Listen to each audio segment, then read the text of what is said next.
নতুন ভালোবাসার গল্প পেতে, দেখতে এবং শুনতে আমাদের চ্যানেলটি সাবস্ক্রাইব করে পাশে থাকা বেল আইকনটি ক্লিক করুন। 2 বছর পার হতে চললো মাহিম, আর তুই এখনো সিঙ্গেলই রয়ে গেলি। আমাদের দেখ, আমরা দুজন কত হ্যাপি আছি, আর তুই সবসময় মুখটা গোমরা করে রাখিস।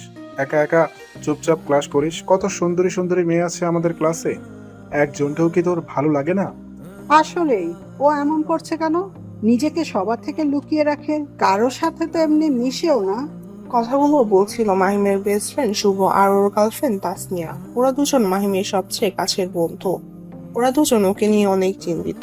বলতে গেলে প্রেম ভালোবাসা এসব কোনো কিছুতেই মাহিম বিশ্বাস করে না কিংবা ওকে আকৃষ্ট করে না। মাহিম সবসময় একা চুপচাপ থাকে, শুধুমাত্র শুভ আর তাসনিয়ার সাথে কথা বলে, তাও খুব কম। বাকিদের সাথে দরকার ছাড়া কোনো কথা বলে না। মাহিম ফোন চালাতে চালাতে শুভ আর তাসনিয়াকে উদ্দেশ্য করে বলে, দেখো, আমার এসবে মন টানে না। আমি একাই ভালো আছি। একা মানুষের একা থাকাই ভালো। শুধু শুধু অন্য কারো প্রতি দুর্বল হয়ে সেই দিন শেষে কষ্টই পেতে হবে। তার চেয়ে একাই ভালো আছি। আর আমার মেয়েদের পিছনে ঘোরা বা সময় নষ্ট করা একদম পছন্দ না। আমাকে আমার মতো থাকতে দে। শুভ হতাশ হয়ে বেঞ্চে বসে মাহিমের দিকে তাকিয়ে বলল, ভাই, তুই চাইলে আমাদের ক্লাসের সবচেয়ে সুন্দরী মেয়েটা, যার জন্য আমাদের পুরো ক্লাসের সব ছেলেরা পাগল, ওর সাথে রিলেশন করতে পারিস। একমাত্র তুই কখনো ওর ধারে কাছে যাসনি। একবার ট্রাই করে দেখ তো। দরকার নাই, একাই ভালো আছি।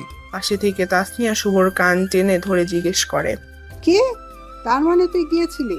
শুভ থতমত খেয়ে বলল, আরে না না, আমি যাব কেন? আমার তো তুমি আছো, তোমাকে ছাড়া আমি অন্য কাউকে দেখিই না। মিথ্যা! তুমিও সাবিহার জন্য পাগল, তাই না? মাহিম শুভ আর তাসনিয়ার খুনসুটি দেখে মুচকি হাসে। আর অমনি সঞ্জিতা ক্লাসে প্রবেশ করে ওর মেয়ে বান্ধবীদের সাথে নিয়ে। মাহিম একবার সঞ্জিতার দিকে তাকিয়ে তার পর মুহূর্তেই ও জানালার বাহিরে তাকিয়ে থাকে। সঞ্জিতা বেশ সুন্দরী, মন কাড়া একটা মেয়ে। ব্রাউনিশ চুলের কালার, দুধের মতো ফর্সা গায়ের রং, আর দেহের গঠনও আকর্ষণীয়। ওকে যে একবার দেখে ওর জন্য পাগল হতে বাধ্য, শুধুমাত্র মাহিম বাদে। একমাত্র পুরো ক্যাম্পাসে ওই কোনো মেয়েকে পাত্তা দেয় না। যাই হোক, শুভ তাসনিয়াকে মানিয়ে মাহিমকে বলল, তোকে প্রেম করাতে গিয়ে নিজেই ফেসে যাচ্ছি। থাকার দরকার নেই, চল রহিম চাচার চা খেয়ে আসি, মাথাটা ঝিম দিয়ে আছে। চলো। মাহিম, শুভ আর তাসনিয়া ক্লাস থেকে বের হয়ে যাচ্ছিল। সঞ্জিতার গ্রুপে থাকা একটা মেয়ে সবাইকে উদ্দেশ্য করে বলল, তাসনিয়ার সাথে থাকা ওই ছেলেটাকে দেখেছিস তোরা? কোনটা? ছেলে তো 2টা। আরে কি নাম জানি? হ্যাঁ, মনে পড়েছে, মাহিম। এই যে চুল বড়, সবসময় চুপচাপ থাকে। ছেলেটা কারোর সাথে মিশে না, কেমন জানি। কেন রে, তোর বুঝি ভালো লাগছে ওকে? আরে না, ভালো তো দূরের কথা, বলতেও ভয় করে। কেমন জানি রাগী আর গম্ভীর হয়ে থাকে। মেয়েগুলোর কথা এতক্ষণ সঞ্জিতা শুনছিল। ওকে উদ্দেশ্য করে ওর একটা বান্ধবী বলে, সঞ্জিতা, তোর কাছে মাহিম ছেলেটাকে কেমন লাগে? বান্ধবীদের কাছ থেকে এমন অপ্রস্তুত প্রশ্ন শুনে সঞ্জিতা একটু বিচলিত হয়, কিন্তু নিজেকে সামলে বলল, আমি খেয়াল করিনি ওকে। তা কিভাবে করবে? তুই তো সারাদিন পড়াশোনা নিয়ে থাকিস। আমাদের ক্লাস টপার তুই, দেখতেও অসম্ভব সুন্দরী। একটা ছেলেকেও পাত্তা দিস না। তোর জন্য ভার্সিটির সব ছেলেরা পাগল, আর তুই কাউকেই পাত্তা দিস না। আচ্ছা, তোর কি কোনো লুকানো বয়ফ্রেন্ড আছে নাকি? হ্যাঁ, সত্যি করে বল। না না, আমার রিলেশন পছন্দ না, এমনিতেই ভালো আছি। আচ্ছা তোরা থাক, আমি লাইব্রেরি থেকে একটা বই নিয়ে আসি। ওকে। সঞ্জিতা লাইব্রেরির দিকে যেতে যেতে ভাবছে, আসলে মাহিম কেমন জানি অদ্ভুত একটা ছেলে। ক্লাসের প্রতিটা ছেলে আমার দিকে তাকায়, আমার সাথে বন্ধুত্ব করতে চায়, কথা বলতে চায়, কিন্তু মাহিম আজ পর্যন্ত কোনো দিন আমার সামনেও আসেনি। এমন ছেলেও হয় নাকি? নাকি তার কাছে আমি সুন্দরীই না, কি জানি। থাক, আর না ভাবি। সঞ্জিতা এরপর লাইব্রেরিতে চলে যায়। এদিকে শুভরা চা খাচ্ছিল। মাহিম হঠাৎ করে শুভকে বলে ওঠে, শোন, কালকে নতুন বাসায় শিফট হচ্ছি, তোরা একটু হেল্প করবি? শুভ চায়ে চুমুক দিতে গিয়েও থেমে গিয়ে বলল, হ্যাঁ হ্যাঁ, অবশ্যই। তাসনিয়া, তোমার কোনো সমস্যা আছে? আসতে পারবে তো? পারবো, কাল তো শুক্রবার, সো সমস্যা হবে না। ঠিক আছে, তো কখন আসবো আমরা সেটা বল। সকাল 8টা-9টার মধ্যে চলে আসিস। শুভ আর তাসনিয়া ঠিক আছে বলল। তাসনিয়া মাহিমকে আবার জিজ্ঞেস করলো, আচ্ছা, নতুন বাসাটা কোথায় নিয়েছিস? এখানে। ও, তাহলে তো ভার্সিটি থেকে কাছেই। আঙ্কেল জানে বাসা নিয়েছিস? হুম, ফ্ল্যাটটা সেই কিনে দিয়েছে। শুভ পাশ থেকে আস্তে করে বলল। আচ্ছা মাহিম, তুই চাইলে তো আঙ্কেলের সাথে থাকতে পারিস, তোদের এত বড় বাড়ি আছে, তাও এভাবে। মাহিম কিছুটা রাগী কণ্ঠে বলল। এক কথা বারবার জিজ্ঞেস করবি না, সবই জানিস। যেখানে আমি শান্তি পাই না সেখানে থাকার মানে কি? আর সে ভালোই আছে, তার সেবা করার জন্য অনেক মানুষ আছে। সো আমাকে আমার মতো একা থাকতে দে। শুভ কিছু বলতে যাবে, তাসনিয়া ওর হাত চেপে ধরে ইশারায় চুপ থাকতে বলে। শুভ আর কিছু বলে না। এরপর ওরা ক্লাসে চলে যায়। সেদিন ওভাবেই শেষ হয়। পরের দিন সকালে যথারীতি প্ল্যান অনুযায়ী শুভ আর তাসনিয়া এসে উপস্থিত। ওরা তিনজন মিলে সবকিছু গুছিয়ে ফেলে। তারপর লোকেরা এসে একে একে সবকিছু নিয়ে পিকআপে লোড করে ফেলে। ওরা পিকআপের সাথে সিএনজিতে করে মাহিমের নতুন বাসার দিকে রওনা হয়। ছুটির দিন সকাল সকাল রাস্তা ফাঁকা থাকায় 1 ঘন্টার মধ্যে ওরা নতুন জায়গায় পৌঁছে যায়। শুভ আর তাসনিয়া সিএনজি থেকে নেমে জায়গাটা দেখে বেশ অবাক হয়। বেশ ভিআইপি একটা জায়গা, আর চারপাশের বিল্ডিংগুলো বেশ উঁচু উঁচু। এরপর লোকেরা মাহিমের আসবাবপত্রগুলো একে একে 7 তলায় নিয়ে আসে। শুভ আর তাসনিয়া প্রথম মাহিমের ফ্লাইটে ঢুকতেই স্তব্ধ। বিশাল বড় একটা ফ্লাইট। ওরা দুজন অবাক হয়ে দেখছে। শুভ মাহিমকে বলল, ভাই, তুই এত বড় একটা ফ্ল্যাটে একা থাকবি, তোর ভয় করবে না? আমি ভূতকে ভয় পাই না। পাশ থেকে তাসনিয়া রসিকতা করে বলে, হ্যাঁ ঠিক তো, ভূত উল্টা তোকে ভয় পায়। হা হা হা। শুভ আর তাসনিয়া হাসাহাসি করছে। মাহিমও না হেসে পারল না, তবে খুব অল্প, যা শুভ আর তাসনিয়ার চোখেও পড়েনি। আসবাবপত্র অল্প থাকায় নিয়ে আসতে বেশি সময় লাগলো না। লোকেরাই মাহিমের কথা মতো সবকিছু সাজিয়ে দিয়ে টাকা নিয়ে চলে গেল। এরপর ওরা তিনজন মিলে বাকিটা গুছিয়ে ফেললো। পুরো ঘরটা এখন দেখার মতো। তাসনিয়া শুভকে মজা করে বলল, আমাদের বিয়ের পর এমন একটা ফ্ল্যাট কিনে দিবা, তুমি আর আমি থাকবো। ঠিক আছে, দিবনি। তার আগে একটা টাকার গাছ খুঁজে নিই। বলে হেসে দেয়। মাহিম পাশ থেকে বলল, চিন্তা করিস না, তোদের বিয়েতে এমন একটা ফ্ল্যাট গিফট দিবনি। শুভ আর তাসনিয়া লজ্জা পেয়ে বলল, ধুর, কি যে বলিস না, তোর দিতে হবে না, আমি কিনবনি ইনশাল্লাহ। নিবি না? ঠিক আছে, দিব না। যা, তোদের ছেলে মেয়েকে দিবনি তাহলে। বলে মাহিম মুচকি হাসলো। শুভ আর তাসনিয়া লজ্জায় শেষ। শুভ উঠে দাঁড়িয়ে বলল, উফ, তাসনিয়া চলো তো, খাবার নিয়ে আসি, ওর ক্ষুধা লাগছে, তাই আমাদের পেছনে লাগছে। হ্যাঁ হ্যাঁ চলো। তাসনিয়া আর শুভ খাবার আনতে চলে যায়। ওদের সবকিছু গুছাতে গুছাতে কিছুটা দুপুর হয়ে গিয়েছে। তাই শুভ চাচ্ছে লাঞ্চটা মাহিমের সাথেই করে যাবে ওরা। মাহিম ওর বেডরুমের বারান্দায় গিয়ে দাঁড়ায়। বেশ বাতাস আর রোদ, আশেপাশের সব বড় বড় দালান, মাঝে মাঝে ফাঁকা জায়গাও দেখা যায়। মাহিমই এই বাসাটা পছন্দ করেছিল, কারণ এখানে সবকিছু যান্ত্রিক কোলাহল নেই। একদম চুপচাপ শান্ত পরিবেশ। ওর একাকিত্বের সময়টা আরো একাকিত্বে হয়তো কাটাতে পারবে, তাই এই ফ্ল্যাটটা নেওয়া। যাই হোক, এরপর খাবার নিয়ে আসলে সবাই মিলে খাবার খেয়ে একটু বিশ্রাম নিয়ে শুভ আর তাসনিয়া বিদায় নিয়ে চলে যায়। মাহিম অনেক ক্লান্ত থাকায় বিছানায় শোয়া মাত্রই ঘুমিয়ে পড়ে। রাতে ওর ঘুম ভাঙে। ঘুমাতুর চোখে ঘড়ির দিকে তাকিয়ে দেখে 8:17 বাজে। কফি খেতে খুব ইচ্ছে করছিল, তাই কোনো রকম ফ্রেশ হয়ে উঠে কফি বানাতে গিয়ে দেখে কফি শেষ। দীর্ঘ একটা শ্বাস ছেড়ে এক প্রকার বাধ্য হয়ে বের হয় কফি কিনতে। কফি কিনে লিফট থেকে বের হয়ে করিডোর থেকে হেঁটে যেই ওর ফ্ল্যাটের সামনে গিয়ে দাঁড়ায় আর চাবি দিয়ে দরজা খুলতে নাই, অমনি মাহিম দেখে ওর পাশের ফ্ল্যাটের দরজায় একটা মেয়ে হাঁ করে ওর দিকে তাকিয়ে আছে। মাহিম ভালো করে তাকিয়ে দেখে মেয়েটা আর কেউ নাই, সানজিদা। ওরা দুজন অবাক হয়ে দুজনের দিকে তাকিয়ে আছে। দুজন ভূত দেখার মতো শকড হয়ে আছে। মাহিম মনে মনে ভাবছে, সানজিদা এখানে কেন, আর সানজিদা ভাবছে মাহিম এখানে কেন। দুজনের মাঝে চরম নীরবতা, কিন্তু সানজিদা এই নীরবতা ভেঙে প্রথমে বলে ওঠে, তুমি এখানে কিভাবে? আমি আজ এখানে শিফট হয়েছি, এটা আমার ফ্ল্যাট। শিট। এত অবাক হওয়ার কি আছে? তোমার প্রতি আমার কোনো ইন্টারেস্ট নাই, বাই। বলে মাহিম ওর ফ্লাইটের ভিতরে চলে যায়। গিয়ে সোফার উপর বসে পড়ে আর মনে মনে ভাবে, ভার্সিটির এত মেয়ে থাকতে এই মেয়েটাই আমার প্রতিবেশী হতে হলো। হায় রে, এখানে এসেও শান্তি নাই। মাহিম এসব ভাবছিল, অমনি বেল বেজে ওঠে। মাহিম কুচকে বলে, এখন আবার কে আসলো? ও উঠে দরজা খুলে দেখে সানজিদা রাগান্বিত দৃষ্টিতে ওর দিকে তাকিয়ে আছে। মাহিমও বিরক্ত নিয়ে সানজিদার দিকে তাকিয়ে আছে। দুজনের মাঝে আবার সেই নীরবতা।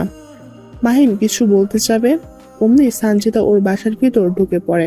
মাহিম আশ্চর্য হয়ে সানজিদার পিছনে পিছনে এসে অবাক কণ্ঠে বলে, এ কি বাসার ভিতরে ঢুকছো কেন? সমস্যা কি? সানজিদা বাসার ভেতরে এসে ভালো করে আশেপাশে দেখে মাহিমের দিকে তাকিয়ে বলে, বেশ করেছি। তুমি আমার মুখের উপর তখন দরজা লাগিয়ে দিলে কেন? এটা কেমন ব্যবহার? ভালো করেছি। তুমি যাও এখান থেকে, কেউ দেখে ফেলবে। আর তোমার বাবা মাও বা কেমন এত রাতে একটা মেয়েকে বাসার বাইরে বের হতে দিচ্ছে? বের হও। সানজিদা আস্তে করে বলে, আমাকে কিছু বলার মতো কেউ নেই, যাচ্ছি আমি, কিন্তু এক শর্তে। আবার কিসের শর্ত? আমি যে এখানে থাকি এবং তুমি যে আমার পাশেই থাকো, এটা ভার্সিটির কাউকে বলতে পারবা না। প্রমিস করো। আমার খেয়ে দে কাজ নাই না যে তোমার সম্পর্কে অন্যদের কাছে বলবো? প্রমিস করার কিছুই নেই। তুমি যে এখানে আছো আমি ধরে নিলাম জানিই না। হ্যাপি? এখন যাও। সানজিদা মলিন মুখে মাহিমের দিকে একবার তাকিয়ে চুপচাপ চলে যায়। মাহিম দ্রুত দরজা লাগিয়ে দিয়ে সবার আগে এক গ্লাস পানি খেয়ে নেয়। পানি খেয়ে আবার সোফায় বসে। মাথাটা পুরো হ্যাং হয়ে আছে ওর। কিছুটা সময় নিয়ে নিজেকে শান্ত করে তারপর ভাবে, আচ্ছা সানজিদা এভাবে কেন বললো যে ওকে কিচ্ছু বলার মতো কেউ নেই? তার মানে কি ও আমার মতো একা? না না, এটা অসম্ভব। এই যান্ত্রিক শহরে একটা মেয়ে কিভাবে একা একা থাকবে? না, এবার দ্রুত কফিটা বানিয়ে খাই, না হলে মাথা খারাপ হয়ে যাবে। অন্যদিকে সানজিদা ওর ফ্ল্যাটে গিয়ে চুপচাপ বসে আছে। ও কল্পনাও করেনি ক্লাসের সবচেয়ে অদ্ভুত ছেলেটা, যে ওকে একদমই পছন্দ করে না, সেই ওর প্রতিবেশী হবে। ও ভয় আছে যদি মাহিম ক্লাসের কাউকে ওর এখানে থাকার কথা বলে দেয়, তাহলে তো ও অনেক বড় সমস্যায় পড়ে যাবে। আবার মাহিমের আচরণ দেখে ওর মনে হচ্ছে না, মাহিম কাউকে কিছু বলবে না। সানজিদার মনটা আবারও বেশি খারাপ হয় মাহিমের আচরণ দেখে। আজ পর্যন্ত কোনো ছেলে ওর সাথে এমন আচরণ করেনি। ও বুঝতেই পারছে না মাহিম এমন কেন। সানজিদা এইসব ভাবতে ভাবতে অনেক সময় পার করে দেয়। পরের দিন সকালে মাহিমের ঘুম থেকে উঠে ফ্রেশ হয়ে বারান্দায় যায় কফি খেতে। ওর বারান্দায় কোনো গ্রিল নেই, খোলা বারান্দা, তাই ইটের ওপর ভর দিয়ে কফির কাপে এক চুমুক দিয়ে বাইরের দৃশ্য দেখতে দেখতে হঠাৎ নাকে অসম্ভব সুন্দর একটা ঘ্রাণ ভেসে আসে। ও ঠিক বাম পাশ থেকে ঘ্রাণটা আসছিল। মাহিম বাম পাশে তাকাতেই স্তব্ধ হয়ে যায়। মাহিম দেখে রোদেলা আকাশের সূর্যের কিরণে ঝলমলিয়ে সানজিদা ওর ঘন কালো লম্বা চুলগুলো ছেড়ে দিয়ে ঠিক ওর পাশের বারান্দায় দাঁড়িয়ে আছে। সম্ভবত ভিজে চুলগুলো শোকাচ্ছে। মাহিমের দৃশ্য দেখে হা করে তাকিয়ে আছে। সানজিদাকে অসম্ভব সুন্দরী লাগছিল। প্রচুর মুছতে মুছতে হঠাৎ করে ডান দিকে তাকাতেই মাহিমের সাথে ওর চোখাচোখি হয়। সানজিদা ভীষণভাবে লজ্জা পায় মাহিমকে দেখে। এদিকে মাহিম বেচারা হা করে তাকিয়ে আছে। সানজিদা দ্রুত ওড়না ঠিক করে ভ্রু কুঁচকে জোর কণ্ঠে মাহিমকে উদ্দেশ্য করে জিজ্ঞেস করে, ব্যাপার কি? এভাবে হা হয়ে তাকিয়ে আছো কেন?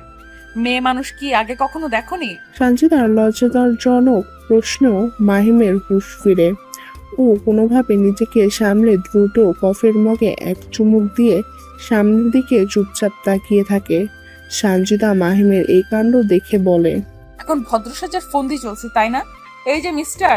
মাহিম এদিক ওদিক তাকিয়ে সানজিদার দিকে ফিরে বলল, আমাকে বলছো? সানজিদার হাসি পাচ্ছিল অনেক। কোনো মতে হাসি চেপে রাগী ভাব নিয়ে বলে, এই সাততলায় আপনি ছাড়ার কে আছেন? ভূত? অবশ্যই তোমাকে বলছি। ও ভালো, তো কি হয়েছে? সমস্যা কি? আমার সমস্যা? আমার তো কোনো সমস্যা নেই, সমস্যা তোমার। আমারও কোনো সমস্যা নেই, আমি তো আরামে কফি খাচ্ছি। এই যে। বাবা, তুই কফি খাচ্ছিলে ভালো কথা, কিন্তু আমার দিকে তাকালে কেন?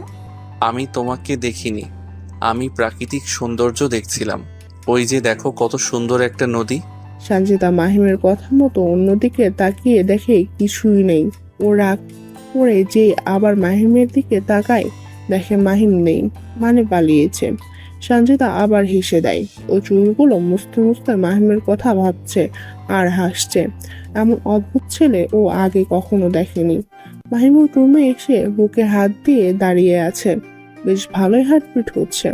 বেচারা জীবনের প্রথম এমন লজ্জাজনক পরিস্থিতি পড়েছে। ওর মনে মনে বলে, মাহিম, এই মেয়ে খুব ডেঞ্জারাস, এর থেকে দূরে থাকতে হবে তোকে। উফ, কেউ এতটা সুন্দরী কিভাবে হয়? আমি তো মনে হয় ওর দিকে আর তাকাতেই পারবো না। এরপর মাহিম রেডি হয় ভার্সিটি যাওয়ার জন্য। একা থাকার কারণে সকালের নাস্তাটাও করতে পারে না, কারণ কে বা বানিয়ে দিবে ওকে। সবসময় না খেয়ে ভার্সিটিতে যায় ও। আজও তার ব্যতিক্রম হলো না। যাই হোক, এরপর মাহিম কিচেনে গিয়ে একবার চেক দিয়ে সবকিছু অফ করে বাসায় বাইরে এসে চাবি দিয়ে লক করে যে লিফটের দিকে যাবে, অমনি সেই সকালের ঘ্রাণ ও পায়। মাহিমের হার্টবিট বেড়ে যায়। ও একটু থেমে পিছনে তাকাতেই দেখে সঞ্জিতা খুব সুন্দর মিষ্টি কালারের একটা ড্রেস পরেছে। অসম্ভব সুন্দরই লাগছিল ওকে। ওদের দুজনের আবার চোখাচোখি হয়। মাহিম এক ব্লক সঞ্জিতাকে দেখে দ্রুত লিফটের কাছে চলে যায় নিচে নামার জন্য, কিন্তু লিফট এখনো 11 তলায় আছে। তাই মাহিমকে বাধ্য হয়ে অপেক্ষা করতে হয় লিফটের সামনে। এর মধ্যে ওর পাশে এসে সঞ্জিতা দাঁড়ায়। সঞ্জিতা মাহিমকে দেখে মনে মনে একটু লজ্জা পাচ্ছিল। এই প্রথম এত কাছ থেকে মাহিমকেও দেখছে। ভার্সিটিতে খুব কম মাহিমকে দেখা যায়। কেমন জানি নিজেকে গুটিয়ে রাখে। মাহিম দেখতে বেশ লম্বা, শ্যামলা গায়ের রং, সিল্কি চুল, একটা নায়ক নায়ক ভাব আছে। তবে সেটা সবসময় ও লুকিয়ে রাখে। যে সঞ্জিতা এখন স্পষ্ট বুঝতে পারছে ওরা দুজন পাশাপাশি দাঁড়িয়ে আছে। মাহিমের কেমন জানি অস্বস্তি লাগছে। ওর মন চাচ্ছে সিঁড়ি দিয়ে নেমে যাক। সঞ্জিতার সাথে একসাথে ও লিফটে নামতে পারবে না, কিন্তু 7 তলার সিঁড়ি থেকে নামতে নামতেও ক্লান্ত হয়ে যাবে। আবার সঞ্জিতার সাথেও যেতে চাচ্ছে না। এসব ভাবতে ভাবতে মাহিম সিঁড়ির দিকে হাঁটা দেয়। সঞ্জিতা খপ করে মাহিমের হাত ধরে ফেলে আর জিজ্ঞেস করে, ওদিকে কোথায় যাচ্ছ? সিঁড়ি দিয়ে চলে যাব। লিফট চলে এসেছে তো। তুমি যাও, আমি যাব না। যেতে হবে। তুমি লিফট দিয়ে যাও, আমি বরং সিঁড়ি দিয়ে যাচ্ছি। কেন? আবার কেন কিসের? তুমি তো আমাকে দেখতেই পারো না, তাই আমি সিঁড়ি দিয়ে যাচ্ছি, তুমি লিফট দিয়েই যাও। সঞ্জিতার এই কথা শুনে মাহিম অসহায়ের মতো দাঁড়িয়ে আছে। এর মধ্যে লিফট চলে আসে। সঞ্জিতা মাহিমের লিফটে ওঠার জন্য অপেক্ষা করছে, তারপর ও যাবে। মাহিম লিফটে উঠে না দেখে সঞ্জিতা বলে, কি ব্যাপার, যাও। যাচ্ছি। সঞ্জিতার ধমক খেয়ে মাহিম লিফটে উঠে, কিন্তু ওর খুব খারাপ লাগছিল। লিফটটা যে বন্ধ হবে তখনই মাহিম লিফটের দরজা থামিয়ে ফেলে আর এক টান মেরে সঞ্জিতাকে লিফটের ভিতর নিয়ে আসে। সঞ্জিতা মাহিমের হঠাৎ টানে টাল সামলাতে না পেরে সোজা ওর বুকের উপর এসে পড়ে। ও অবাক হয়ে যায় মুহূর্তে। মাহিম এটা করলো কি? লিফটটা আপন গতিতে 7 তলা থেকে নিচে নেমে আসছে, কিন্তু ওরা দুজন একে অপরের সাথে মিশে দুজন দুজনের দিকে অপলক দৃষ্টিতে তাকিয়ে আছে। সময় যেন ওদের মাঝে থমকে গিয়েছে। যে মাহিম ওকে দেখতে পারে না, তার বুকের উপর এখন সঞ্জিতা। হঠাৎ করে লিফটটা 4 তলায় নামে। বেল বাজতেই ওরা দ্রুত একে অপরকে ছেড়ে দুজন দুপাশে চলে যায়। ওদের দুজনের হৃদস্পন্দন অনেক বেড়ে গিয়েছে। লিফটের দরজা খুলে একজন বয়স্ক লোক লিফটে উঠেন। এরপর তারা সাথেই ওরা দুজন নিচে চলে যায়। সঞ্জিতা কল্পনাও করেনি এমন একটা পরিস্থিতিতে এই সকাল সকাল ওকে পড়তে হবে। সব দোষ মাহিমের। ওরা দুজন দ্রুত লিফট থেকে বেরিয়ে বাইরে চলে আসে। মাহিম দ্রুত পায়ে বিল্ডিং এর বাইরে এসে রিক্সার জন্য অপেক্ষা করতে থাকে, যাতে সঞ্জিতার মুখোমুখি আর না হতে হয়। কিন্তু লাভ কি, সে সঞ্জিতা ঘুরে ফিরে আবার ওর পাশে এসে দাঁড়ায়, তবে অনেকটা দ্রুত বজায় রাখে। মাহিম রিক্সার জন্য অপেক্ষা করতে করতে আর চোখে একবার সাবিহার দিকে তাকায়। দেখে মেয়েটার ফর্সা মুখখানা লজ্জায় গোলাপি হয়ে আছে। এই দৃশ্য দেখে ও মুগ্ধ হয়। সঞ্জিতাও একটু পরপর মাহিমের দিকে তাকাচ্ছিল। যেহেতু ওর পাশেই মাহিম দাঁড়িয়েছিল, তাই ওর তাকানোটাই স্বাভাবিক। ভিআইপি এলাকা হওয়ায় রিক্সা খুব কম দেখা যায়। ওরা প্রায় 10 মিনিট অপেক্ষা করে, কিন্তু রিক্সার কোনো খবর নেই। ক্লাস শুরু হতে আর মাত্র 1 ঘন্টা বাকি। রাস্তায় যে জ্যাম নির্ঘাত, আধা ঘন্টা তো লাগবেই। এভাবে সময় গেলে আজকে দেরি হবে নিশ্চিত। দুজনের কপালেই চিন্তার ভাঁজ। একটা রিক্সাও কি আসবে না? দুজন এসব ভাবতে ভাবতে হঠাৎই একটা রিক্সা দেখা মেলে। ওরা দুজন একসাথে জোরে রিক্সা মামাকে ডাক দিলে রিক্সা মামা কিভাবে যেন মাহিমের সামনে এসে দাঁড়ায়। মাহিম সানজিদার দিকে তাকিয়ে বিজয় মার্কা একটা হাসি দেয়। সানজিদা সেই হাসি দেখে খুব রাগ করে আর কষ্টও পায়, কারণ মাহিম তো চলে যাবে। ও এখন কি করবে?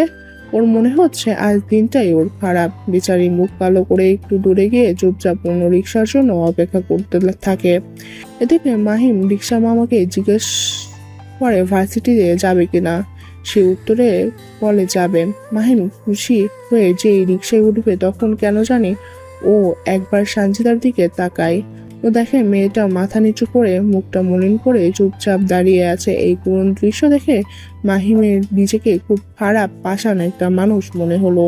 ও রিক্সায় না উঠে মামাকে আস্তে করে বলে, মামা, আপনি ওই মেয়েটাকে ভার্সিটি নিয়ে যান, আমি ভাড়া দিয়ে দিচ্ছি, ঠিক আছে?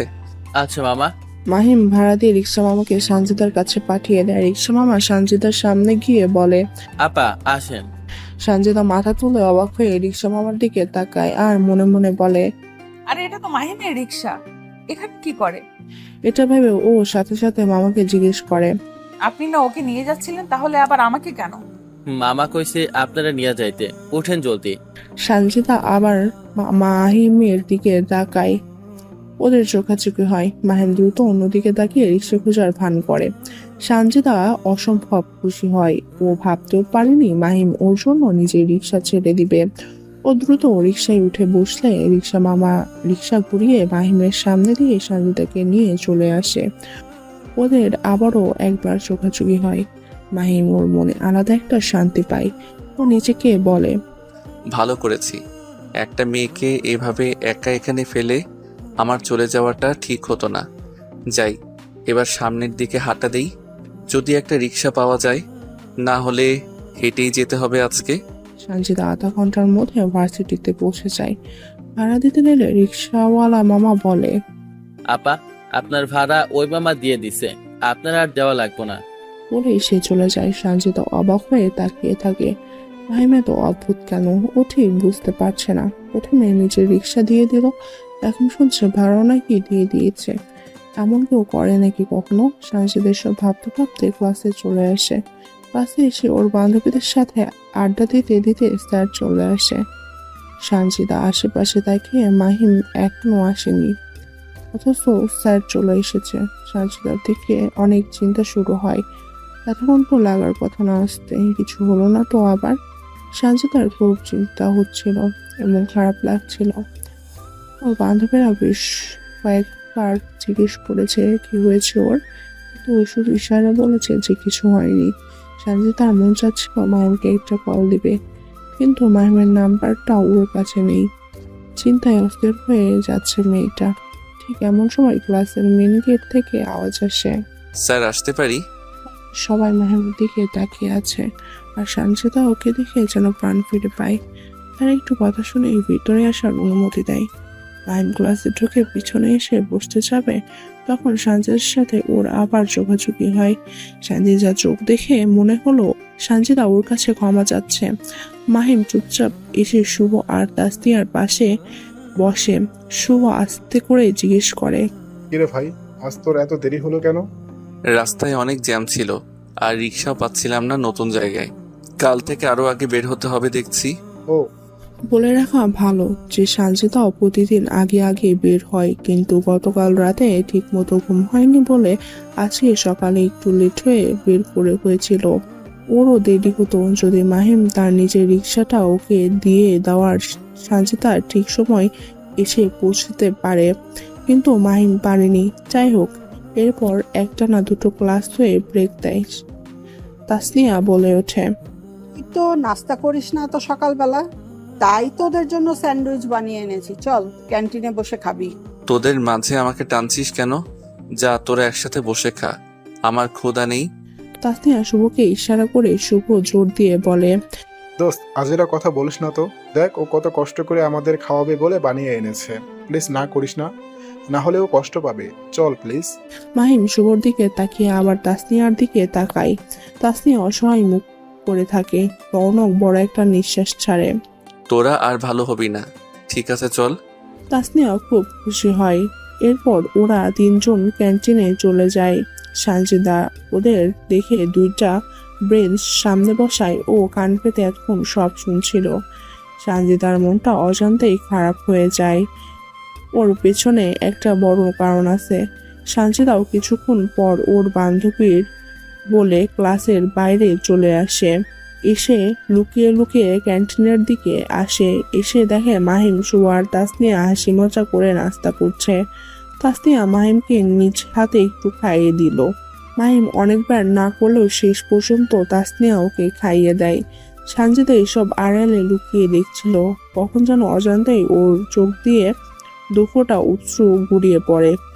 মাহিম খেতে খেতে হঠাৎ সামনের দিকে তাকালে এক ঝলক সানজিদাকে দেখে। সানজিদা মুহূর্তে নিজেকে লুকিয়ে ফেলে এবং দ্রুত ওয়াশরুমের দিকে চলে যায়। মাহিম দ্রুত উঠে এসে চেক করে যে সানজিদা ছিল কিনা, কিন্তু ও আস্তে আস্তে সানজিদা চলে গিয়েছিল, তাই ও আর কাউকে দেখে না। কিন্তু ওর মনে হলো ও স্পষ্ট সানজিদাকে দেখেছে। ও আবার শুভ আর তাসনিয়ার কাছে গিয়ে বসে। শুভ অবাক হয়ে জিজ্ঞেস করে, কিরে কি হলো হঠাৎ? তাসনিয়াও অবাক হয়ে জিজ্ঞেস করে, কি রে ভাই, কি হলো? এভাবে দৌড় দিলি কেন? কোনো সমস্যা? না না, এমনি। বাদ দে, তাড়াতাড়ি খাওয়া শেষ কর, ক্লাসে যেতে হবে। ওকে, তোর যে মাঝে মাঝে কি হয় আমরা বুঝি না। নারীহীনতা, এই অবস্থা আমার ভাইটার। হা হা হা। একদম ঠিক বলেছো তুমি। শুভ আর তাসনিয়া হাসাহাসি করছিল। মাহিমও মুচকি হাসলো, কিন্তু ও বুঝতে পারছে না ও কি সানজিদাকে দেখলো নাকি অন্য কেউ ছিল। ও আর না ভেবে দ্রুত খাওয়া শেষ করে ক্লাসে আসে। এসে ও দুর্যোগ সানজিদাকে খুঁজে, কিন্তু খুঁজে পায় না। তবে একটু পরে সানজিদা কেমন জানি মুখখানা ফোলা ফোলা করে ক্লাসে আসে। আর কারো চোখে না ধরা পড়লেও মাহিমের চোখে ঠিক ওই বিষয়টা ধরা পড়ে। সানজিদাকে অন্যরকম লাগছে। ও হাসছে, কিন্তু সেই হাসি যে মিথ্যে হাসি তা মাহিম স্পষ্ট বুঝতে পারছে। এর আগে কখনো মাহিম কোনো মেয়ের দিকে তাকায়নি, কারণ ওর ইচ্ছে করেনি। কিন্তু এই প্রথম সানজিদা ওর নজর তার দিকে কেড়ে নিয়েছে। তবে এই নজর কাড়ার কারণ অন্য সব ছেলেদের মতো না। এর কারণ অন্য কিছু, অনেকটা রহস্য লুকিয়ে আছে। সানজিদার সাথে গতকাল দেখা হওয়ার পর থেকে মাহিমের কাছে ও একটা রহস্যময়ী চরিত্রতে পরিণত হয়েছে। কেন জানে এই রহস্য উদ্ঘাটন করার জন্য মাহিমের বারবার মন চাইছে, কিন্তু ও আবার কোনো মেয়ের সাথে জড়াতেও চায় না। তবে ভাগ্য বারবার সানজিদাকে ওর সামনে এনেই দিচ্ছে। সেদিন ক্লাসটা এই রহস্যের মধ্যেই শেষ হয়। মাহিমের বাসায় আস্তে আস্তে সন্ধ্যা হয়ে যায়। বাসায় এসে ফ্রেশ হয়ে বিছানায় শুয়ে পড়ে। সারাদিন ক্লাস করে অনেক ক্লান্ত ও, শরীরটা একদম ছেড়ে দিয়েছে বলতে গেলে। ক্লান্তির চাপে কখন যেন ওর চোখ দুটো লেগে আসে। আস্তে আস্তে ও ঘুমের দেশে হারিয়ে যায়। মাহিমের ঘুম ভাঙে একটা ফোন কলে। হাত খোলা চোখ দিয়ে কোনো মতে কলটা রিসিভ করে কানে দেয় আর বলে, হ্যালো। কিরে ঘুমাচ্ছিস? কয়টা বাজে খেয়াল আছে? কয়টা? 9টা বাজে। ও তো কল দিয়েছিস কেন বল? দোস্ত তাসনিয়ার বার্থডে সামনে, ওকে কি দেওয়া যায় একটু বল না। আমার মাথায় কিছুই আসছে না। আমার কি গার্লফ্রেন্ড আছে যে আমি এসব জানবো? তোর মাথায় মনে হয় কোনো বুদ্ধি নেই। আরে তুই ছাড়া আমার কি আছে বল, তাই তোকে জিজ্ঞেস করেছি। তুই? আচ্ছা শোন, তাসনিয়া খুব সিম্পল একটা মেয়ে। তুই ওকে নিয়ে ভালো কোনো একটা জায়গায় যা, মানে ভালো রেস্টুরেন্টে, আর ওকে একটা লকেট বা এমন কিছু একটা গিফট দিতে পারিস।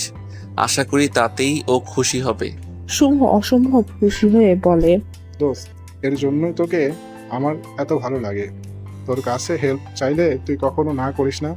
তুই বাইরে থেকে অনেক শক্ত হলেও তোর ভিতরটা অনেক নরম। তোর যে প্রেমিকা হবে সে যে কতটা লাকি হবে তা সে নিজেও জানবে না। থ্যাঙ্কস দোস্ত, তাহলে আমি সব ঠিক করি। যা। শুভ ফোন রেখে দেয়। মাহিম কিছুক্ষণ শুয়ে থেকে উঠে ফ্রেশ হয়ে কিচেনে যায়। ফ্রিজ খুলে একবার চোখ বুলিয়ে দেখে খাবার কিছুই নেই। থাকবি কিভাবে? মাসে 1 কি 2 বার রান্না করে, তাও মজা হয় না। কি আর করার, বাধ্য হয়ে অনলাইনে খাবার অর্ডার করে। 15 মিনিটের মধ্যে ওর খাবার চলে আসে। খাওয়া শেষ করে ও বারান্দায় চলে যায় ওর পছন্দের সঙ্গীকে নিয়ে। রৌনক কাঠের চেয়ারটাই বসে ওর সঙ্গীকে কোলে তুলে নেয়। এরপর আস্তে আস্তে করে সুর তোলে। হ্যাঁ, ওর সঙ্গীটাই আর কেউ না, ওর পছন্দের গিটার। চোখ বন্ধ করে এই অন্ধকার শহরটা মাঝে নিজেকে বিলিয়ে দিয়ে ঠান্ডা হিমশীতল বাতাসের স্পর্শে ও গিটারে সুর তুলতে থাকে। অনেক ভালো গিটার বাজাতে পারে, কারণ ওর একাকিত্বের সঙ্গী এটাই। আজ মন চাচ্ছে একটু গান গাইবে, ও তাই গিটার বাজাতে বাজাতে একটা গান ধরে। গানটা অনেকটা বেদনাময় ছিল, হয়তো এই গানটার মধ্যে মাহিম ওর কষ্টগুলো ভাসিয়ে দেয়। অনেকটা সময় গুনগুন করে ওর রুমে চলে আসে, এসে ল্যাপটপ নিয়ে কাজ করতে বসে। বলে রাখা ভালো, মাহিম হাইলি পেইড একজন প্রোগ্রামার আর গ্রাফিক্স ডিজাইনার।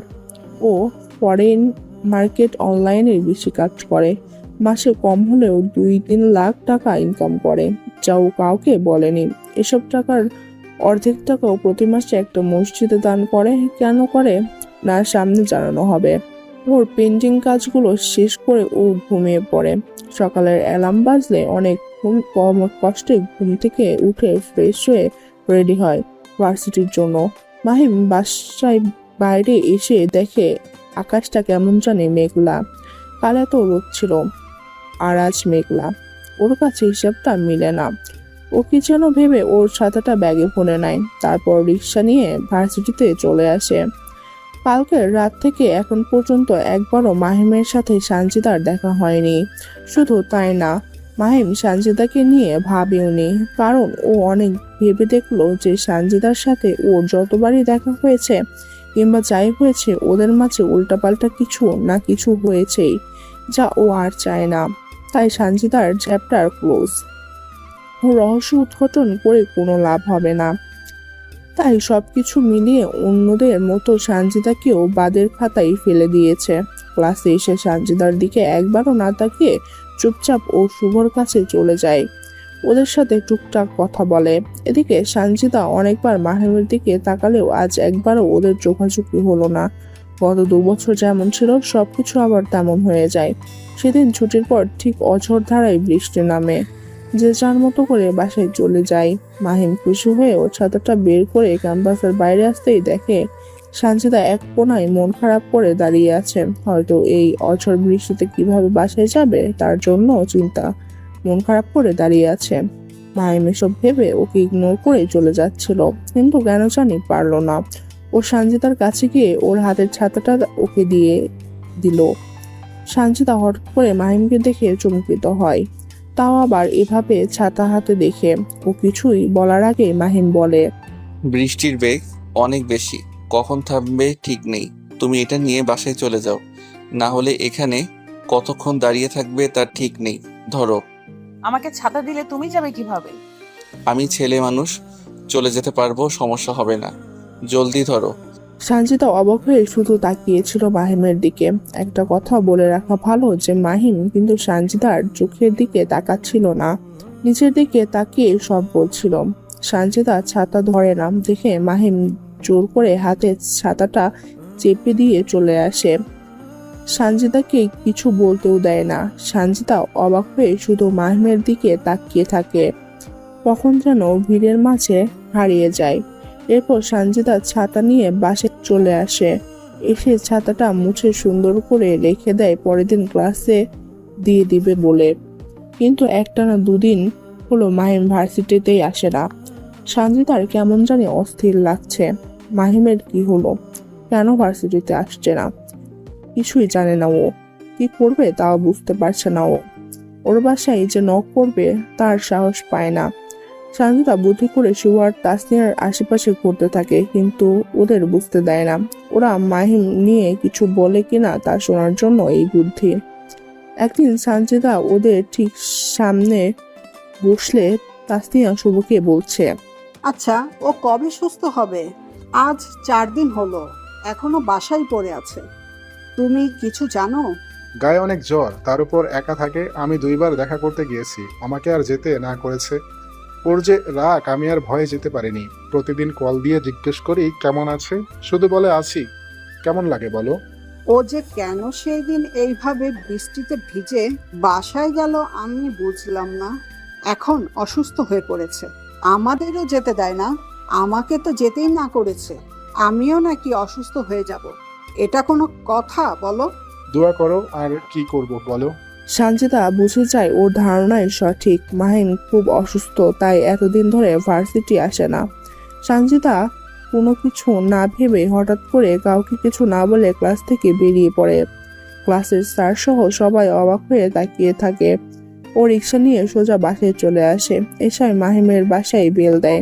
থেমে থেমে 3টা বেল দেওয়ার পর মাহিম যখন দরজা খুলে না, সঞ্জিতার কপালে তখন বিন্দু বিন্দু ঘাম জমতে শুরু করে। ও দরজায় জোরে জোরে বাড়ি দিয়ে মাহিম মাহিম বলে ডাকতে থাকে। প্রচন্ড পরিমাণের হার্টবিট বেড়ে গেছে, কারণ মাহিম ওর জন্যই অসুস্থ।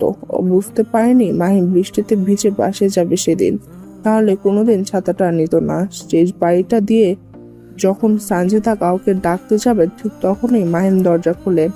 সঞ্জিতা রীতিমতো দৌড়ে আসে। এসে দেখে মাহিমের চোখ মুখ ফুলে লাল হয়ে আছে। ও কোনো কিছু না ভেবে মাহিমের কপালে গায়ে হাত দেয়। দেখে জ্বরে আগুন হয়ে আছে পুরো শরীর। মাহিম কিছু বলতে যাবে, তার আগেই ওর হাত ধরে সঞ্জিতা ওকে ওর বেডরুমে নিয়ে যায়। ওকে এক প্রকার জোর করে শুয়ে দেয়, তারপর দ্রুত জলপটি এনে দিয়ে দেয়। এদিকে মাহিম এসব থেকে আকাশ থেকে পড়ছে। ও যে সঞ্জিতাকে কিছু বলবে তারও সুযোগ পাচ্ছে না।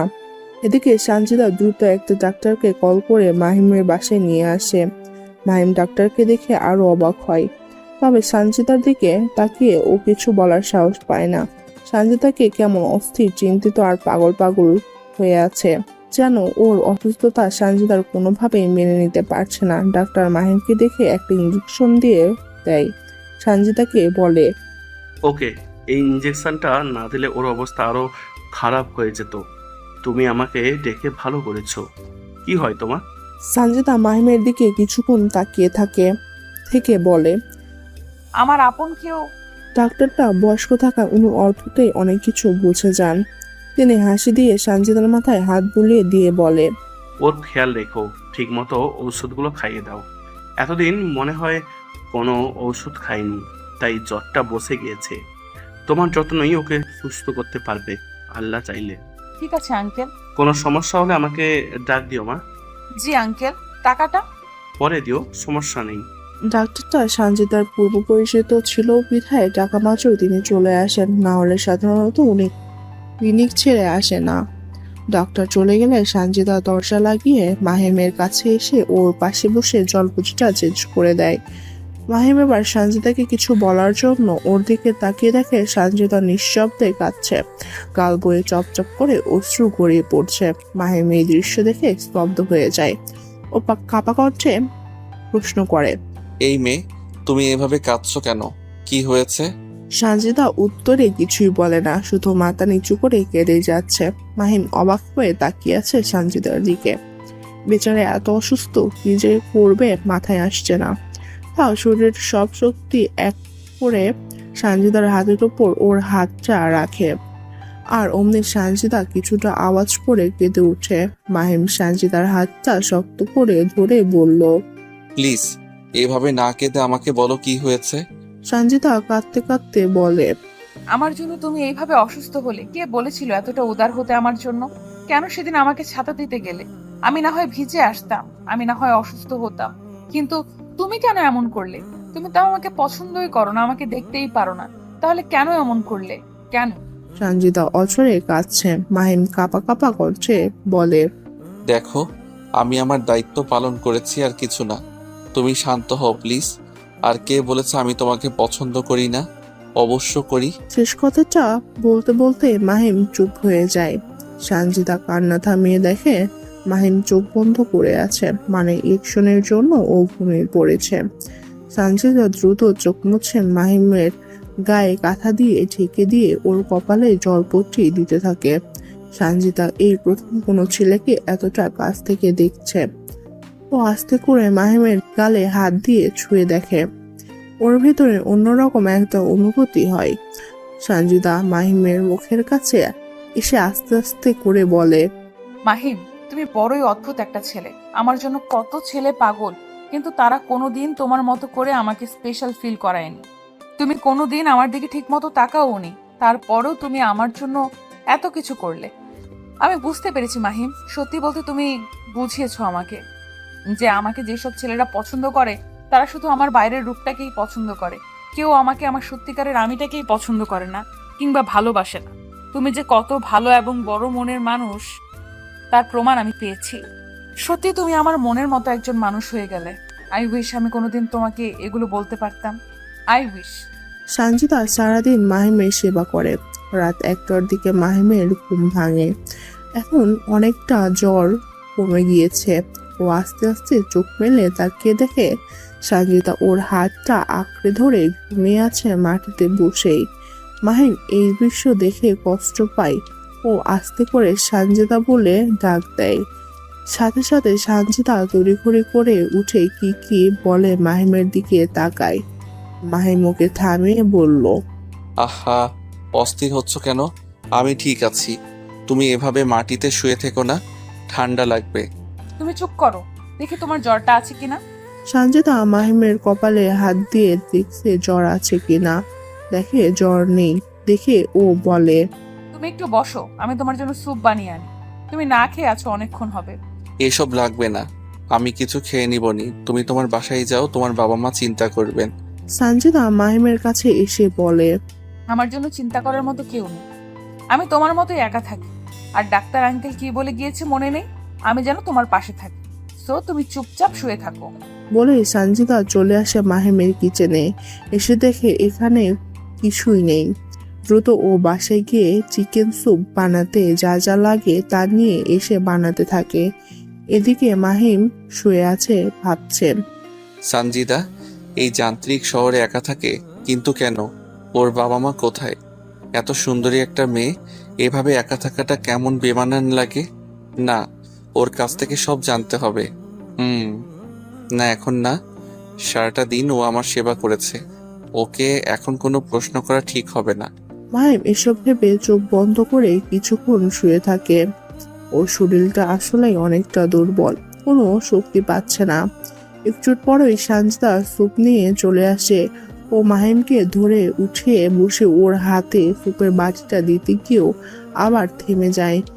মাহিম অবাক হয়ে বলে, কি হলো? বাটিটা দাও। সঞ্জিদা মাথা নাড়িয়ে ইশারায় না না করে। মাহিম আশ্চর্য হয়ে প্রশ্ন করলো, তাহলে খাবো কিভাবে? সঞ্জিদার লজ্জাসিক্ত মুখখানা নিয়ে আস্তে করে বলল, আমি খাইয়ে দিব, তোমার শরীর দুর্বল, যদি পড়ে যায়। মাহিম সঞ্জিদার কথা শুনে হা হয়ে তাকিয়ে আছে, কিন্তু ওর মন চাইলো না সঞ্জিদাকে বাধা দিতে, কারণ বাধা দিলে মেয়েটা মনে আঘাত পাবে, যা মাহিম চায় না। ও অনেক কষ্টে ওর হাত উঠিয়ে সঞ্জিদার চোখ দুটো মুছে দেয়। সঞ্জিদা চমকে যায় আর খুব লজ্জা পায় মাহিমের স্পর্শ পেয়ে। মাহিম সঞ্জিদাকে হাসানোর জন্য বলল, কি সুন্দর কপাল আমার। ভার্সিটির সব ছেলেরা যেই সুন্দরীর জন্য পাগল, সে এখন আমাকে খাইয়ে দিবে। আমার জীবনটা আজ ধন্য। থুকু, তেজপাতা হয়ে গেল। হা হা হা। সঞ্জিদা মাহিমের কথা শুনে মুচকি হাসে আর লজ্জাও পায়। ও আর কিছু না বলে চামচে স্যুপ নিয়ে মাহিমের মুখের দিকে এগিয়ে দেয়। মাহিম সঞ্জিদার চোখের দিকে তাকিয়ে খেয়ে নেয়। মাত্রই ওর এত ভালো লাগে, ও অসম্ভব খুশি হয়ে বলে, ওয়াও, খুব মজা তো, প্লিজ আরো দাও। সঞ্জিদা মুচকি হেসে খুশি হয়ে মাহিমকে বাকি স্যুপটা নিজে হাতে খাইয়ে দেয়। খাওয়া শেষ হলে মাহিম সঞ্জিদাকে বলে, কত বছর পর যে কারো হাতের রান্না খেয়ে এত তৃপ্তি পেলাম, তোমাকে বোঝাতে পারবো না। অসংখ্য ধন্যবাদ তোমাকে। হয়েছে। আচ্ছা, তুমি কি বাসায় কিছু রান্না করে খাও না? তোমার কিচেন একদম ফাঁকা, খাওয়ার মতো কিছুই নেই। আসলে আমি তো রান্না জানি না। মাসে একবার ইউটিউব দেখে রান্না করি, কিন্তু তা খেতে আমার অবস্থা খারাপ হয়ে যায়, তাই বাধ্য হয়ে বাইরে খাই। তাহলে কি খাও সারাদিনে তুমি? তেমন কিছু না, সকালে তো খাইই না। ভার্সিটি গিয়ে 1 কাপ চা আর পাউরুটি খাই। মাঝে মাঝে তাসনিয়া কিছু নিয়ে আসে, সেটা খাই। আর রাতে কখনো পিৎজা, কখনো পাস্তা, আবার কখনো কফি খেয়েই ঘুমিয়ে পড়ি। মাহিমের কথা শুনে সঞ্চিতা আকাশ থেকে পড়ে। ও অবাক করছে বলে, এগুলো কোনো খাবার হলো? এর জন্য তো তোমার এই অবস্থা। এখন থেকে আমি তোমাকে রান্না করে খাওয়াবো। আরে না না, কি বলছো এসব? তোমার বাড়তি কষ্ট হবে, দরকার নেই, আমি অত খাই না।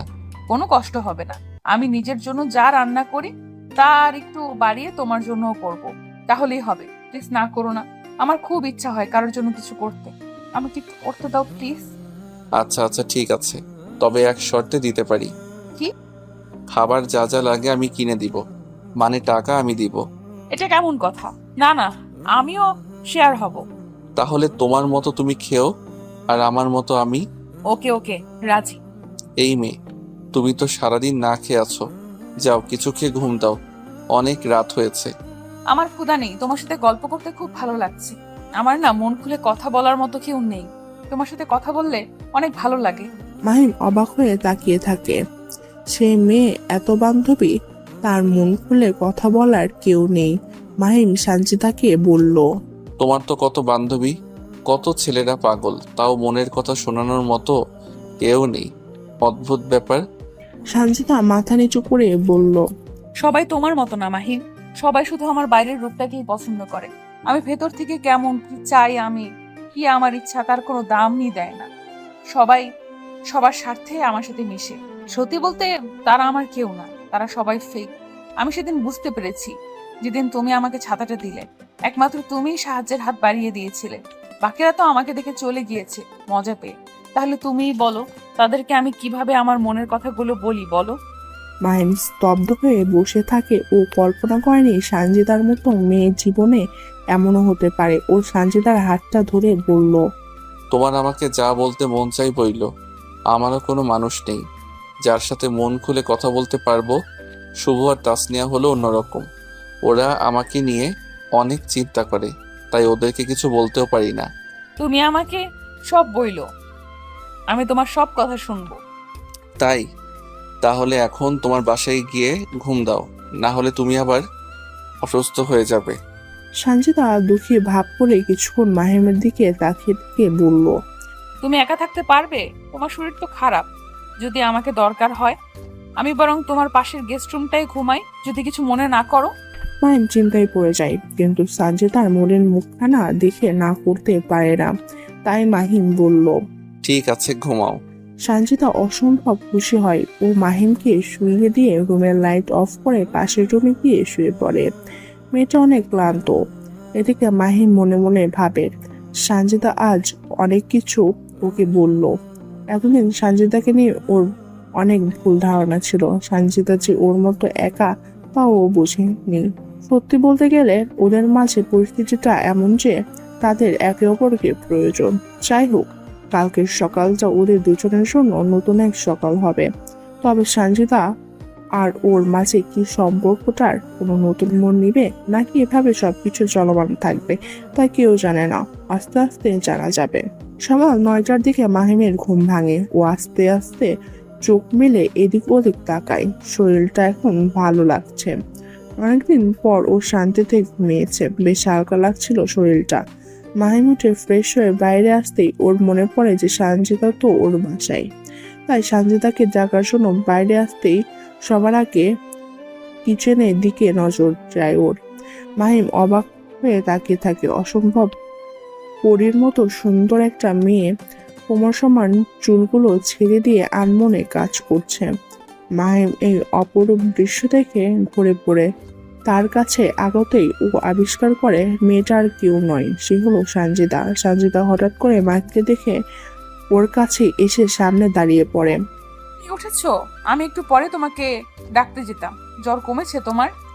মাহিম সঞ্চিতাকে এত কাছ থেকে দেখে ও কথাই বলতে পারছে না।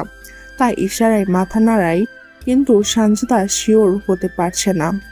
যদি মাহিম মিথ্যা বলে ও চেক করবে তারও উপায় নেই, কারণ ওর দুটো হাতে আটা লাগছে। তাই সঞ্চিতা না ভেবে মাহিমকে বলল, আমার দিকে একটু ঝুঁকো তো।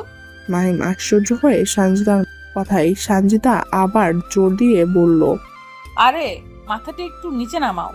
মাহিম ধমক খেয়ে ওর মুখটা একটু নিচু করতে সঞ্জিতা ওর কপালটা মাহিমের কপালের সাথে লাগিয়ে দিয়ে দেখে জ্বর আছে কিনা। এদিকে সঞ্জিতার এমন কাণ্ডে মাহিম যেন আকাশ থেকে পড়ে, কারণ হঠাৎ করে ওরা দুজন এখন এতটা কাছে যে ওদের দুজনের ঠোঁটের দূরত্ব সামান্য কিছু ইঞ্চির। মাহিম তো পুরো শকড, ওর ভিতরে কেমন জানি অন্যরকম একটা অনুভূতি হচ্ছে। সঞ্জিতাকে এতটা কাছে দেখে কিছুক্ষণ পর সঞ্জিতা সরে গিয়ে বলল, জ্বর এখন নেই, তবে রেস্টে থাকতে হবে তোমাকে, বুঝলি মিস্টার? কথাগুলো বলে সঞ্জিতা খেয়াল করে মাহিম চুপ করে আছে। ও আবার জিজ্ঞেস করে, কি হলো, চুপ কেন? কোনো সমস্যা? মুচকে একটা হাসি দিয়ে মাথা নাড়িয়ে না বলে সঞ্জিতা কিছুক্ষণ মাহিমের দিকে তাকিয়ে থাকলে ও উপলব্ধি করতে পারে ও কি করেছে একটু আগে। মাহিম দেখে মুহূর্তেই সঞ্জিতার মায়াবী মুখখানা লাল গোলাপি হয়ে যায় লজ্জায়। ওকে এখন এতটা মন কাড়া লাগছিল যে মাহিমের মন চাচ্ছিল ওর হৃদয়টা বের করে সঞ্জিতাকে দিয়ে দিত। বেচারা খুব কষ্টে নিজেকে সামলে হলরুমে এসে বসে। সঞ্জিতা নিচের লজ্জাসিক্ত মুখখানা ঢাকতে দ্রুত নাস্তা বানাতে শুরু করে। মাহিম ওর ফোনটা হাতে নিয়ে দেখে শুভ অনেকগুলো কল দিয়েছে। ও দ্রুত কল ব্যাক করতেই শুভ রিসিভ করে বলে, কিরে, এত কল দিলাম ধরলি না যে? ভাই তুই ঠিক আছিস? হ্যাঁ, এখন ঠিক আছি। জ্বর আর নেই। গতকাল ডাক্তার দেখিয়েছি, মেডিসিন খেয়ে ঘুমিয়েছিলাম।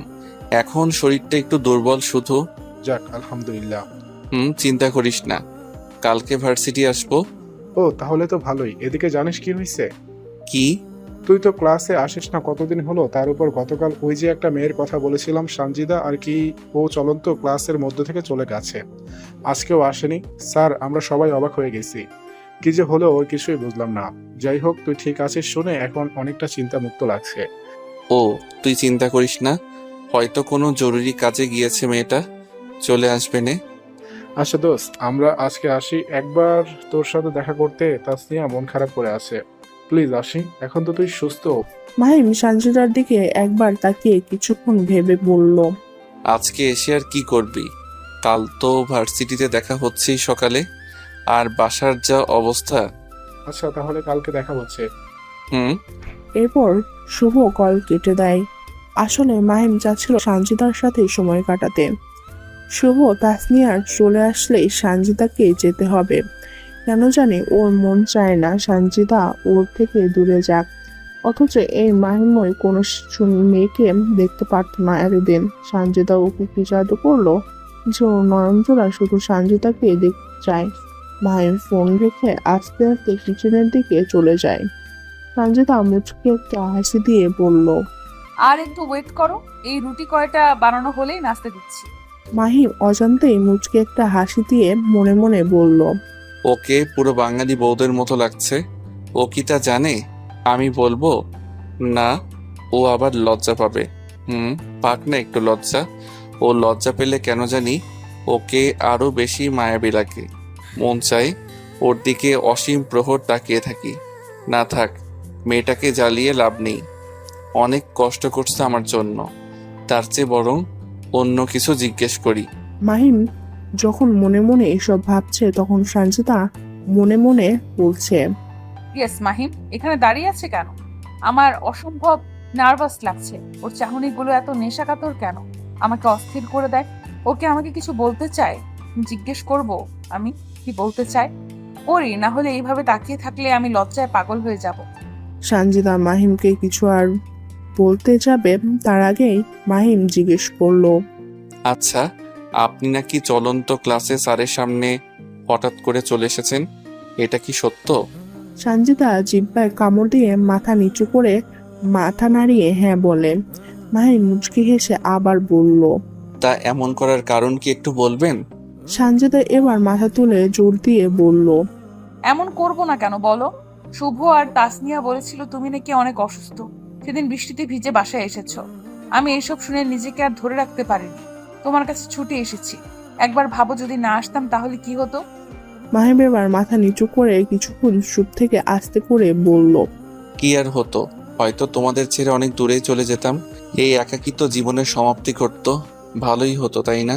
কথাগুলো শেষ করে মাহিম যে সানজিদার দিকে তাকায়, ও দেখে সানজিদা অঝরে কাঁদছে। মাহিম এই দৃশ্য দেখে স্তব্ধ হয়ে যায়। তাও কোনো রকম নিজেকে সামলে সানজিদাকে জিজ্ঞেস করলো। এই কি এভাবে কাঁদছো কেন? কি হয়েছে?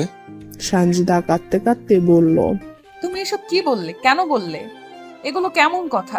বলে আবারও জোরে কান্না শুরু করে। মাহিম কি করবে না ভেবে পাচ্ছে না, তাই আর কোনো উপায় না পেয়ে সানজিদার হাত ধরে একটানে ওকে ওর বুকের সাথে জড়িয়ে ধরে।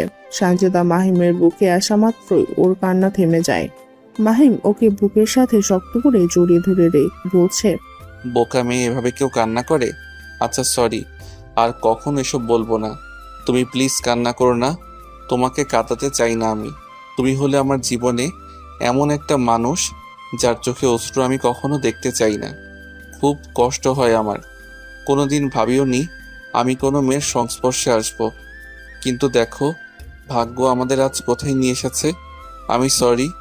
সানজিদা আর না পেরে মাহিমকে নিজের সাথে শক্ত করে জড়িয়ে ধরে বলল, তুমি আজ থেকে একা নও। আজ থেকে তোমার পাশে আমি আছি। রাখবে আমাকে? অবশ্যই রাখবো, তবে সানজিদা মাহিমকে ছেড়ে অবাক হয়ে জিজ্ঞেস করে, তবে আবার কি? তুমি তো আমার সম্পর্কে কিছুই জানো না। আমার কিছু অতীত আছে, তুমি কিভাবে তা নিবে আমি জানি না। আমি সানজিদা কিছুক্ষণের জন্য স্তব্ধ হয়ে থাকে। ওর খুব ভয় করছে। সবকিছু তো সুন্দরভাবে যাচ্ছিল, হঠাৎ কি বললো এটা? মাহিম কেমন অতীত আছে ওর? সানজিদা কাঁপা কাঁপা কণ্ঠে বলল, আমাকে বলবে তোমার সব অতীতের কথা? আমি শুনতে চাই। এখন না, আগে নাস্তা করি চলো, তারপর সব বলবো। ঠিক আছে, তুমি বসো, আমি নাস্তা দিচ্ছি। না, একসাথে খাবো, আসো। ওকে। তারপর ওরা একসাথে নাস্তা করে নেয়। নাস্তা শেষ করে মাহিম হলরুমে এসে সোফার উপর চুপচাপ বসে থাকে। সানজিদার হার্টবিট বেড়ে যাচ্ছে ক্রমশ। প্রায় ও দ্রুত হাতের কাজ শেষ করে 2 কাপ কফি বানিয়ে মাহিমের কাছে চলে আসে। 1 কাপ মাহিমকে দিয়ে সানজিদা ওর সামনে বসে বলল, এখন বলো, আমি শুনতে চাই সব। মাহিম 1 চুমুক কফি খেয়ে বলল, আমি যখন কলেজে পড়ি তখন আমার আপন মা মারা যান। বাস্তব জীবনটা আসলে কেমন সেদিন থেকে বুঝতে শুরু করি। আমার আপন বাবা থেকেও যেন না থাকার মতো ভান করছিল। আমি একা হয়ে যাই হঠাৎ করে। মাকে প্রচণ্ড ভালোবাসতাম। সে সবসময় আমাকে আগলে রাখতো, আমাকে অনেক যত্ন করত। বাবার আচরণ তখন স্বাভাবিকই ছিল, কিন্তু মা মারা যাবার পর বাবা আমার সাথে দরকার ছাড়া কথা বলে না। মাসে মাসে শুধু টাকা দেয়। টাকা দিয়ে হয়তো ভালো থাকা খাওয়া পড়া যায়, কিন্তু টাকা দিয়ে সত্যিকারের সুখ, সঙ্গ, ভালোবাসা কিংবা একাকিত্ব দূর করা যায় না। তার জন্য আপন মানুষদের পাশে দরকার হয়। আমি সব হারিয়ে ফেলি। মা মারা যাবার 1 বছরের মাথায় বাবা আরেকজনকে বিয়ে করে। আমি সেদিন বুঝে যাই আমার আপন বাবা আমার মাকে কোনোদিন ভালোই বাসেনি। বাবা আমার কাছে একবার জিজ্ঞাসা করেনি আমি নতুন মা চাই কিনা। সত্যি বলতে সে তো আমার সাথে কথা বলাই ছেড়ে দিয়েছে। আমি না সেখানে আর থাকতে পারি না। মায়ের স্মৃতি আর ওদের ওসব আমাকে অসম্ভব পরিমাণে ডিপ্রেশনে ফেলে দেয়। তাই আমি একদিন বাবাকে বলে নিজে আলাদা থাকার কথা জানাই। সে শুধু বলে যা ইচ্ছা কর। আমি একটা বাসা ভাড়া নিই, সেখানেই এতদিন একা একা ছিলাম। বাবা কোনোদিন আমাকে তার কাছে ডাকেনি। আমি বুঝে যাই যে সে আর আমাকে চায় না, যেমন আমার মাকেও চাইনি। আমি ফ্রিল্যান্সিং শেখা শুরু করি, কারণ আমি বুঝে গিয়েছিলাম আমার টাকার দরকার হবে সামনে। 6 মাসে কাজ শিখে কাজ শুরু করি। বাবাকে জানিয়ে দিলাম তাকে আর আমাকে টাকা দিতে হবে না। আজ আমি মাসে 2-3 লাখ, আবার কখনো তারও বেশি টাকা আয় করি ফ্রিল্যান্সিং থেকে। তাই সিদ্ধান্ত নিলাম নিজেই একটা ফ্ল্যাট কিনবো। কথাটা কিভাবে যেন বাবার কানে যায়। সে হঠাৎ করে একদিন আমাকে ডাক দিয়ে এখানে নিয়ে আসে আর বলে এই ফ্ল্যাটটা পছন্দ হয় কিনা। আমি হ্যাঁ বললে সে সাথে সাথে এটা আমাকে কিনে দেয়। চাবিটা আমার হাতে দিয়ে বাবা কি বলেছিল জানো? কি? আজ থেকে তুই তোর জীবন নিয়ে থাক। তোর মায়ের নামে এই টাকাগুলো ছিল যা দিয়ে তোকে এই ফ্ল্যাট কিনে দিলাম। আমার আর কোনো দায়িত্ব নেই। বাবা চলে যায়।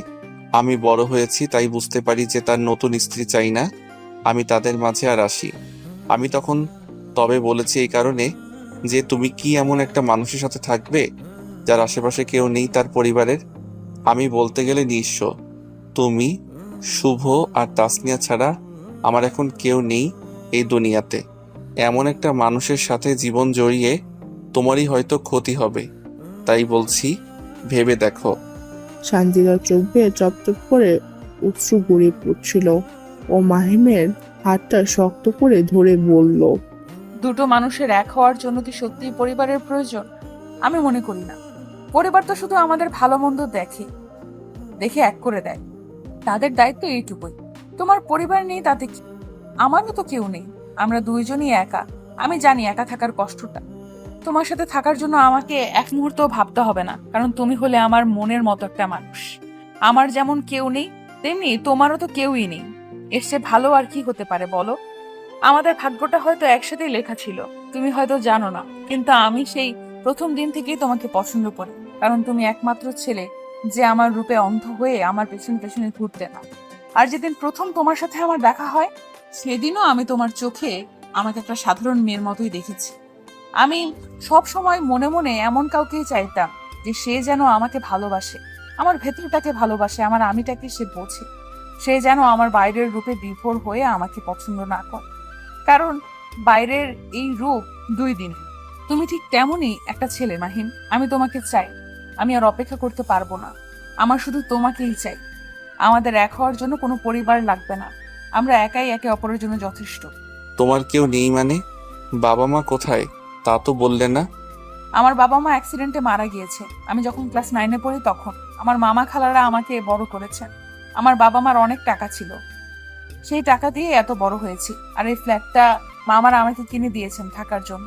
তারাও তো দায়িত্ব শেষ করে যে যার মতো আছেন। তোমার হাত খরচ বা শপিং এর টাকা কিভাবে পাও? আমাদের আগের বাসা ভাড়া দেওয়া হয়েছে, সেখান থেকে যা টাকা আসে তা দিয়েই চলে যায়। আমার বাবা মা অনেক ভালো ছিলেন। তারা আমার জন্য অনেক কিছু রেখে গিয়েছেন। তাদের দোয়া আর আল্লাহর ইচ্ছায় বেঁচে আছি।